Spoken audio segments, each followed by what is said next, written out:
All right. Thank you, Pastor Dave. Good morning, everyone.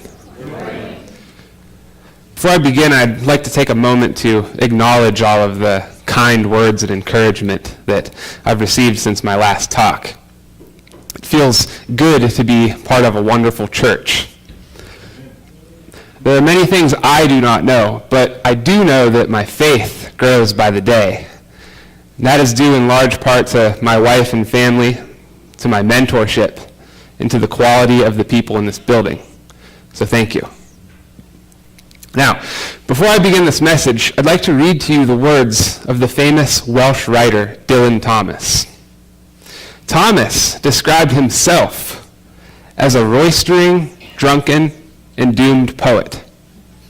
He wrote these words at the bedside of his dying father. Do not go gentle into that good night. Old age should burn and rave at close of day. Rage, rage against the dying of the light. Though wise men, at their end, know dark is right, because their words had forked no lightning, they do not go gentle into that good night. And good men, the last wave by, crying how bright their frail deeds might have danced in a green bay, rage, rage against the dying of the light. And wild men, who caught and sang the sun in flight and learned too late they grieve it on its way, do not go gentle into that good night. And grave men, near death, who see with blinding sight, blind eyes could blaze like meteors and be gay, rage, rage against the dying of the light. And you, my Father, there on that sad height, curse, bless me now with your fierce tears, I pray do not go gentle into that good night. Rage, rage against the dying of the light. Thomas's father was a self-described atheist and a lifelong opponent of religion. He was always, and I quote, railing against God. Thomas himself died 2 years after this poem was published. He was 39 years old. Now, why is this poem important to the message today? Because in it, Thomas describes 4 different types of people: wise, good, wild, and grave. And each type chose different approaches to life and walked different paths, but each type came together at death and futility. Impending death robbed them of their purpose and rendered their final moments meaningless. Why is purpose important? Because purpose results in meaning. You see, meaning exists when you know you are in the right place at the right time, doing the right thing to fulfill your purpose. I want you to think of the most depressed person you can imagine. This person doesn't even want to get out of bed because his life is pointless. So he lays there, staring at the ceiling as the hours pass by. And then he begins to feel the need to use the restroom. Now don't let him get up. You tell him he has to stay laying there because his life is pointless. So he continues to lay there, and the need to use the restroom grows worse and worse until it commands his entire existence and he can think of nothing else. You let him up, and the same person who couldn't bring himself to do anything springs out of bed and dashes to the restroom. Purpose is a direct antidote to apathy. One of the problems we face today is being able to sustain purpose in our lives. Now notice, I said sustain purpose. It's easy to find purpose, but sustaining purpose is a bit more challenging. Consider this example. You go all morning and well into the day without eating anything. By 3 o'clock in the afternoon, you are ravenous. All you can think about is how hungry you are and where you want to go and what you want to eat. Finding food begins to dominate all of the other purposes in your life. And then you eat. Maybe the meal took hours to prepare, and just like that, the food is gone and you are full. And that purpose is gone from your life also. Now, that illustration is meant to show you the truth that wherever or in whomever you invest your purpose, that person or thing will have power over you. Furthermore, if you invest your purpose in the world, then the world will have the power to strip the meaning from your life, and there will be nothing you can do to stop it. Think about this with me. Your purpose is to climb the ladder at work, and then you get laid off. Your purpose is to build a retirement nest egg, and then the market destroys your savings. Your purpose is to marry the person you love, and then that person betrays you. Your purpose is to spend as much time with your loved ones as you can, and then one by one, your loved ones are ripped away from you by death. You've all heard someone lash out against the world. Usually they say something like, this world is messed up, or this world is unfair, or the whole world seems to be against me. In a world without God, to have anything good is to face the anxiety of losing it. But there's good news. Ladies and gentlemen, there exists one special arrangement where your purpose can be sustained forever and can never be taken away from you. If you start with God, if you make his purpose central to your purpose, then you will be set free to live life to its fullest.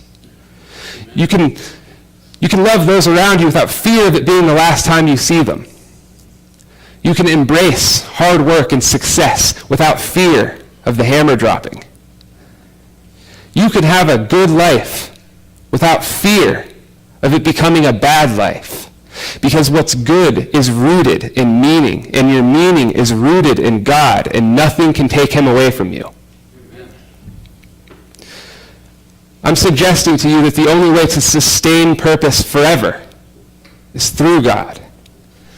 But how do we know that's true? The most logical avenue for us to take is to find someone who has unlimited worldly resources. We need to find a person who can explore any path in life on a whim. 2,900 years ago, that person was King Solomon. He documented his observations for us in the book of Ecclesiastes. This is the book we will be working with today. If you have your Bibles, you may turn to Ecclesiastes chapter 1, verses 1 through 11.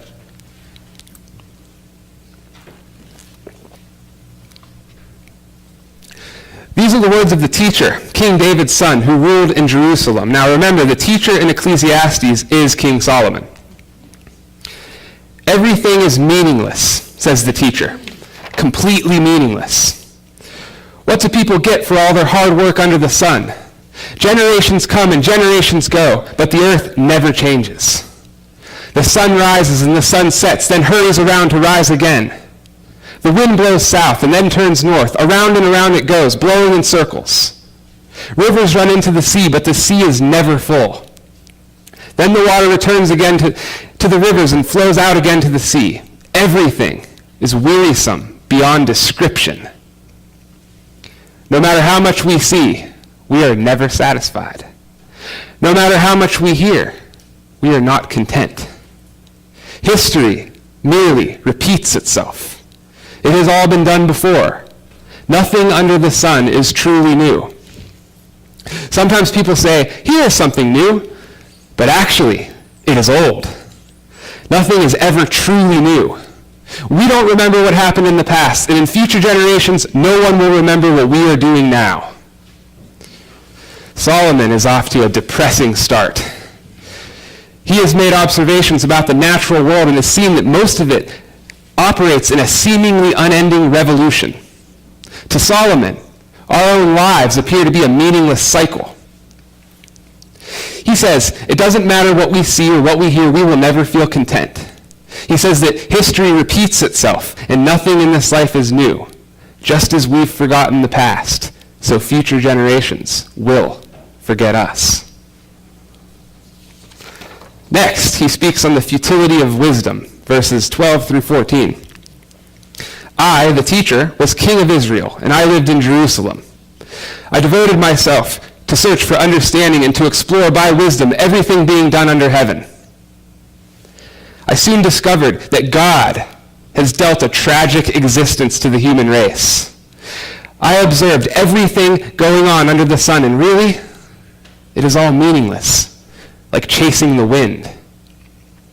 So here, he gives us 2 clues about himself and his work. First clue, as king of Israel, Solomon spends much of his time trying to understand life through human wisdom. What he is showing us is a worldview. A worldview is a system of accepted beliefs about life and reality. Now, what can we tell about Solomon's worldview? The second clue is that he continually uses the phrase, under the sun or under heaven. He's showing us his perspective. Right away, we can tell he is not focused on God, but on the world around him. Verses 15 through 18. What is wrong cannot be made right. What is missing cannot be recovered. I said to myself, look, I am wiser than any of the kings who ruled in Jerusalem before me. I have greater wisdom and knowledge than any of them. So I set out to learn everything from wisdom to madness and folly. But I learned firsthand that pursuing all of this is like chasing the wind. The greater my wisdom, the greater my grief. To increase knowledge only increases sorrow. You see, with his perspective aimed at the world, it's easy for him to see that there is no justice in it.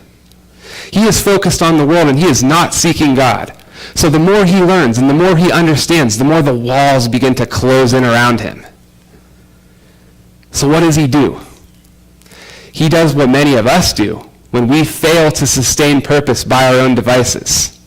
He doubles down on the world, and he decides that he just hasn't found the right answer yet. The first place Solomon looks for purpose is in pleasure. Chapter 2, verses 1 through 3. I said to myself, come on, let's try pleasure. Let's look for the good things in life. But I found that this too was meaningless. So I said, laughter is silly. What good does it do to seek pleasure? After much thought, I decided to cheer myself with wine. And while still seeking wisdom, I clutched at foolishness. In this way, I tried to experience the only happiness most people find during their brief life in this world. When pleasure fails him, he turns to work. Verses 18 and 20. I came to hate all my hard work here on earth, for I must leave to others everything I have earned.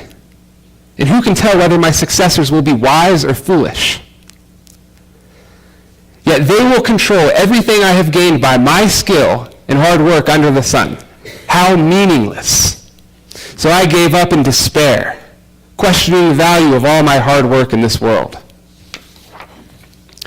When he can't find purpose in work, he examines his own political power to see what lessons he can learn there. Chapter 4, verses 13 through 16.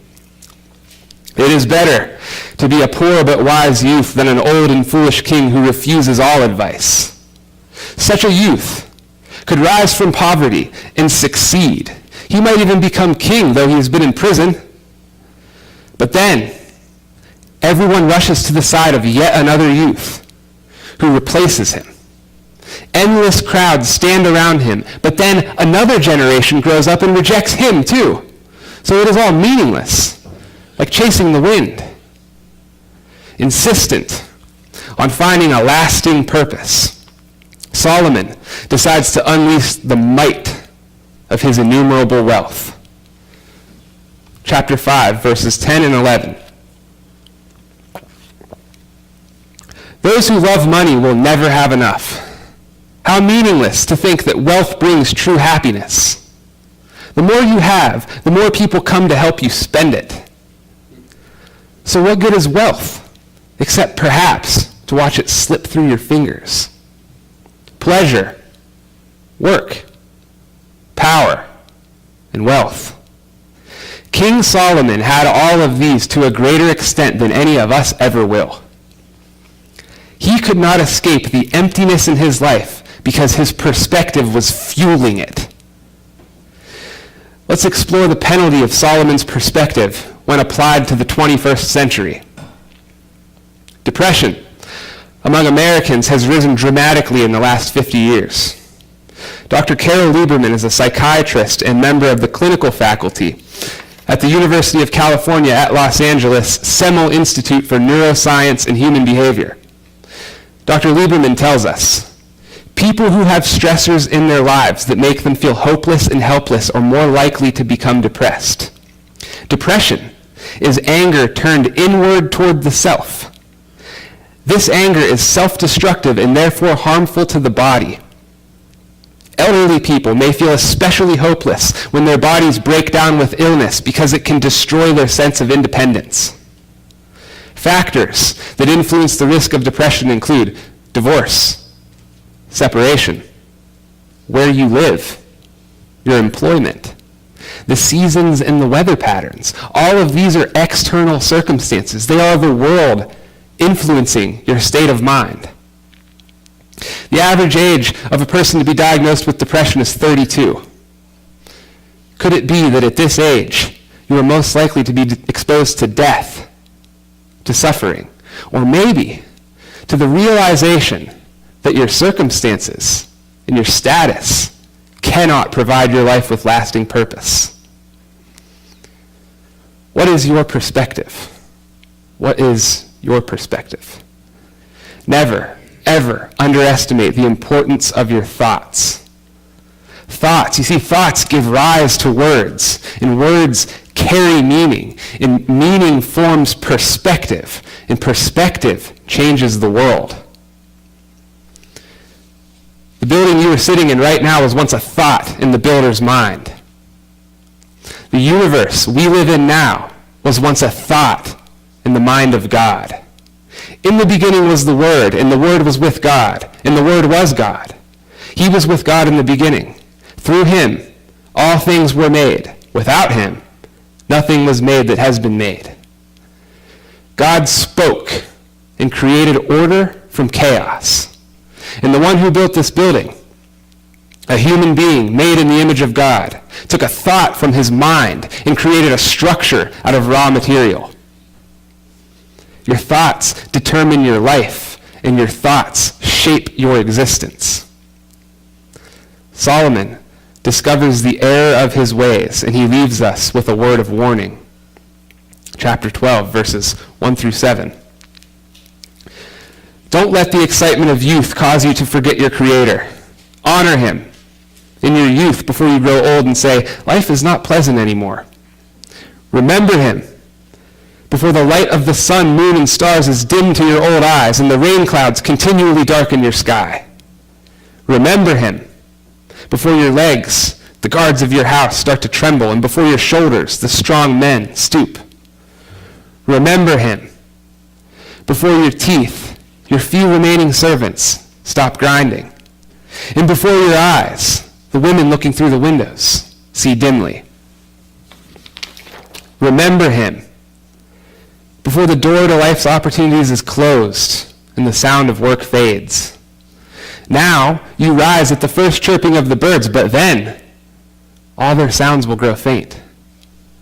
Remember him before you become fearful of falling and worry about danger in the streets, before your hair turns white like an almond tree in bloom and you drag along without energy like a dying grasshopper, and the caperberry no longer inspires sexual desire.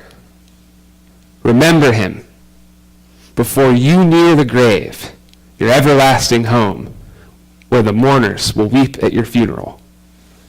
Yes, remember your Creator now while you are young, before the silver cord of life snaps and the golden bowl is broken. Don't wait until the water jar is smashed at the spring and the pulley is broken at the well, for then dust will return to the earth, and the Spirit will return to God who gave it. You can choose to do this now, today. For the remainder of your days, you can determine to look through all of the pain, all of the suffering, and all of the tragedy, and see that on the other side of that is a God who is good and who loves you and who has not given up on the good that is inside of you.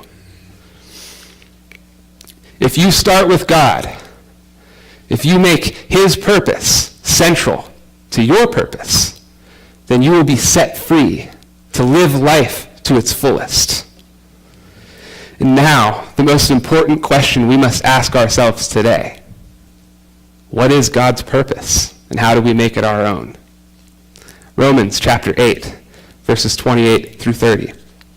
And we know that God causes everything to work together for the good of those who love God and are called according to his purpose for them. For God knew his people in advance, and he chose them to become like his Son, so that his Son would be the firstborn among many brothers and sisters. And having chosen them, he called them to come to him. And having called them, he gave them right standing with himself. And having given them right standing, he gave them his glory. God's purpose is for you to know him by knowing Jesus Christ, for you to come to Christ and build your relationship with him, for you to grow in both your understanding of Jesus and your alignment with him. Christ the Creator has revealed himself to his most precious creations so that they might choose to love him and be with him. You are eternal, and your Creator is calling you home. When you accept that, your life will take on a purpose that will give you a meaning that death itself cannot take from you. Jesus said to the people who believed in him, "You are truly my disciples if you remain faithful to my teachings. And you will know the truth, and the truth will set you free." Thank you.